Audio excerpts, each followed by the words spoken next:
So I'm leaving ER. When I'm sitting at my desk, I'll explain, but I had this like little chest sensation. It didn't hurt. It might not have been my heart. Whatever it was, panic took over, and I brought myself to ER. But yeah, for somebody having a heart attack, I did back my car perfectly into this parking space. Okay, so yeah, that was scary. This morning, Monday, our busiest day of the week, and I was on a roll. I thought I was on a roll. And I was doing something extremely stressful, but I felt totally cool with it. I was like, I got this. Totally cool. I've done this a million times. Never mind the thousands and thousands and thousands of dollars at stake right now. I've done this a million times. And I felt outwardly cool. I was calm. I was like, in conversation with somebody on the phone. I wish I could explain what I was talking about, but yeah. Anyway, and she's asking me questions, liability type questions, and I'm like calm. But then I felt right in the center of my sternum, I felt like just two little squeezes, just like that, like lasted about that long. And it did not hurt. It was just a weird sensation, and it was right in the center of my chest. It was just a... I've had some strange, weird things, like along here. One day, I'm sitting here, and I just felt this, like just, like right across, like that. I was like, what was that? But of course, I recognized later that might have had something to do with the landscaping that I was doing in the backyard, and I was lifting great big, flagstones and stuff, like huge chunks of rock and whatnot. So I'm thinking, okay, maybe that's how. And I ended up spraining this arm. I couldn't go up and down like that. Like that still kind of hurts a little bit. And I couldn't go out like that. That still kind of, I gotta concentrate. I can't just like, I can't do that on this side. Anyway, it's coming back though. It's coming back. But anyway, so I've been doing stuff, and I think affecting my pecs and whatnot. And then I feel something. And then the messed up part, and I'm almost about to cry about this because I just feel so stupid.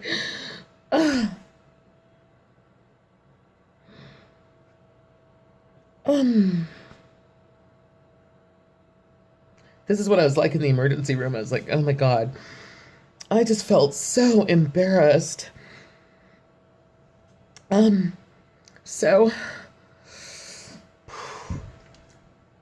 I am a recovering panic attacker. And I haven't had one in like more than a year. I thought I was really done with that.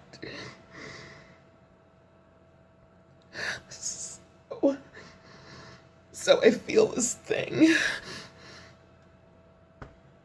And I just like, oh my God. I text my doctor, and I'm like, I just felt this weird sensation, and I think I should go to the emergency room, don't you? Before he could say, yeah, that's what I would do, I was backing my car into my parking space at the hospital.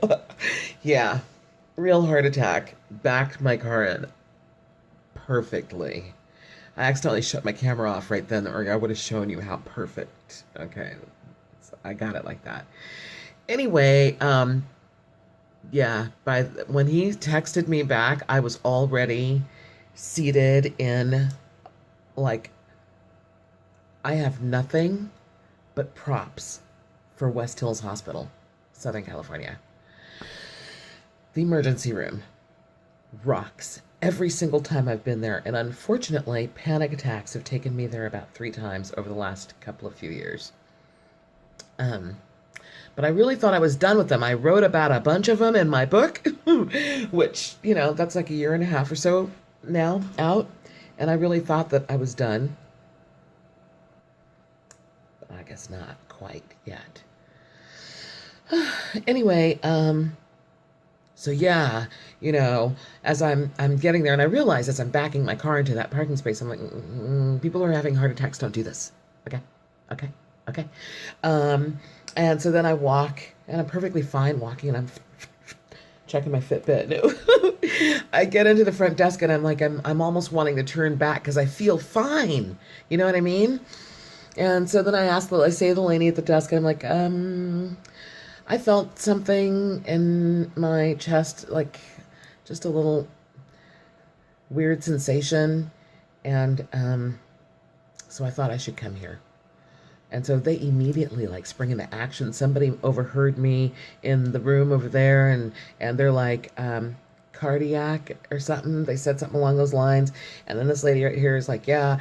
And so now they're like, Miss Harris, walk this way. And I walk in, and she took my driver's license, put it in this computer thingy. And so they immediately knew who and what I was. And I walk in to this little room. I guess it's like an intake room. And there's like a nurse in front of me, and there's a nurse behind me.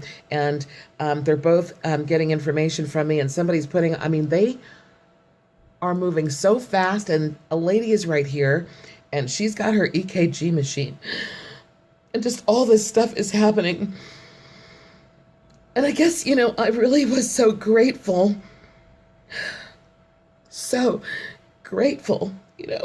the attention, at that time, given what I thought, and I wanted an EKG, and so I got an EKG, and it was perfectly fine.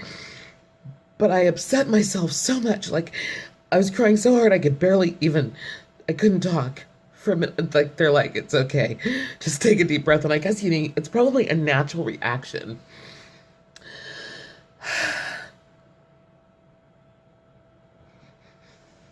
If you've ever been in that kind of trauma, you know what I mean. I mean, like, I've been in trauma, like, where I've been actually, like, wounded, like, for real. So I feel, I do not want to be a panic attacker anymore. Good God. Anyway, so, they EKG'd me, and then they take me back to another room, and I'm there, and I'm being monitored. Oh, and while they were EKGing me and taking my blood pressure and whatnot, I just, like, cried so freaking hard. My blood pressure, like, shot up to, like, 186/84, I think it was.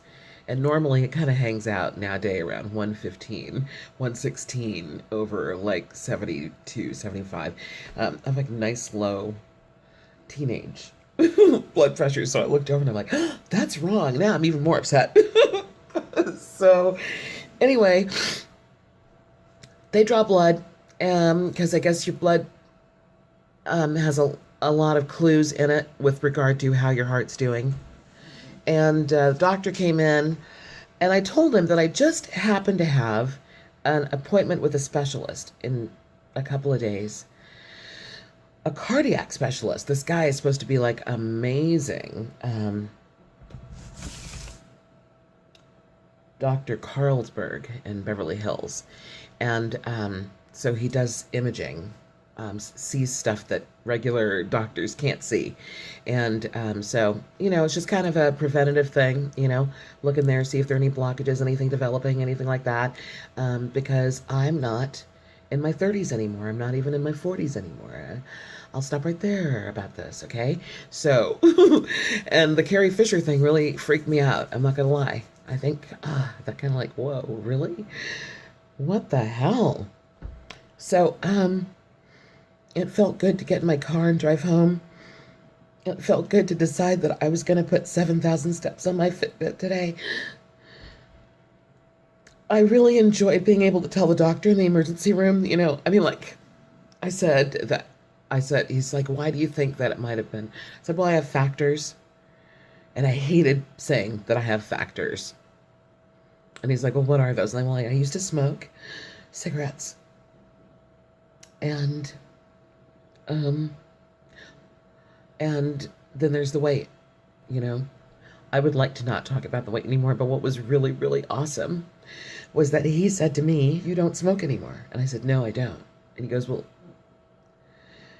your weight, I hear you, but you don't smoke anymore. The kinds of symptoms that you're telling me are not typical cardiac symptoms. Everything that you're telling me puts you in the low risk category." I really needed to hear that. These tears now are more gratitude than anything. And every time something like that happens, I feel like I'm getting another lease.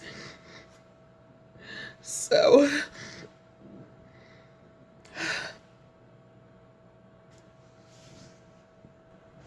I was trying to stop crying, but I can't, so forget it. I'm just really grateful for life. Really, really grateful. And I'm going to take today's experience and let it motivate me to treat this life as best I can. So, oh my God. Thank you guys for listening. Thank you so much.